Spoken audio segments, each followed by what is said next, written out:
ঢাকা থেকে উদ্দেশ্য গাজীপুর। সংখ্যায় ছিলাম আমরা ৬ জন। সকাল ৭টার সময় রওনা দিয়েছি। গাজীপুরের বেশ কয়েকটি দর্শনীয় জায়গা আজকে আমরা দেখব।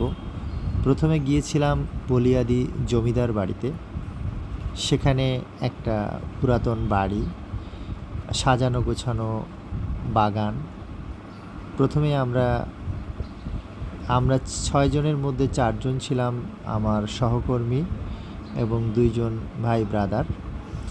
বলিয়াদি জমিদার বাড়ি থেকে উদ্দেশ্য ছিল আমাদের কালিয়াকৈর, সেখানে জমিদার বাড়িতে ঢুকতে পারিনি। সেখান থেকে বেরিয়ে রাস্তায় কিছু টাটকা ফল, কাঁঠাল সহ অন্যান্য কিছু টাটকা ফল আমরা স্থানীয় মানুষের কাছ থেকে কিনে নিলাম এবং সেখান থেকে ফল খেয়ে তারপর আবার রওনা দিলাম। রওনা দেওয়ার উদ্দেশ্য ছিল নুহাশপল্লীতে, আমাদের হুমায়ুন স্যারের সেখানে কবরস্থান আমরা দেখলাম। তারপর নুহাশপল্লীতে প্রবেশ করেছিলাম।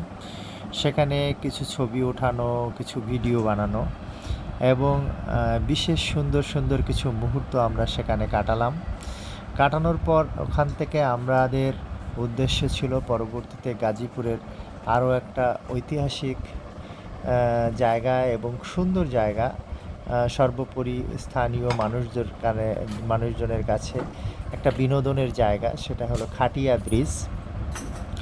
বেলাই বিল আপনারা দেখতে পাচ্ছেন, এখানে প্রচণ্ড বড় একটা বিল, যেখানে শুধু নির্মল হাওয়া বাতাস এবং বিকালবেলায় প্রচুর মানুষের সমাগম হয়। অ্যাটলিস্ট আমার ২ জন সহকর্মী তারা অনেক এনজয় করেছিল জলে ঝাঁপ দিয়ে, সাঁতার কেটে এবং সর্বোপরি ওখানে খুব সুন্দর একটা সময় কেটেছিল আমাদের, যেটা হয়তো স্মৃতির পটে অনেক দিনই মনে থাকবে। আমরা বহুদিন পর অনেক সুন্দর একটা সময় অতিবাহিত করেছিলাম। তারা ২ জন নেমেছিল, আমি নামিনি। বিশেষ করে ওখানে আবহাওয়াটা একটু শীত ছিল, বাতাস ছিল প্রচণ্ড। আর ওই জায়গাটাতে আমরা যখন পৌঁছেছিলাম তখন প্রায় সন্ধ্যার দিকে, ৫টার পরবর্তী সময়ে। এরপর সেখান থেকে আমরা আবার ব্যাক করলাম। প্রায় সন্ধ্যার ঠিক কিছুক্ষণ আগেই আমরা রওনা দিলাম।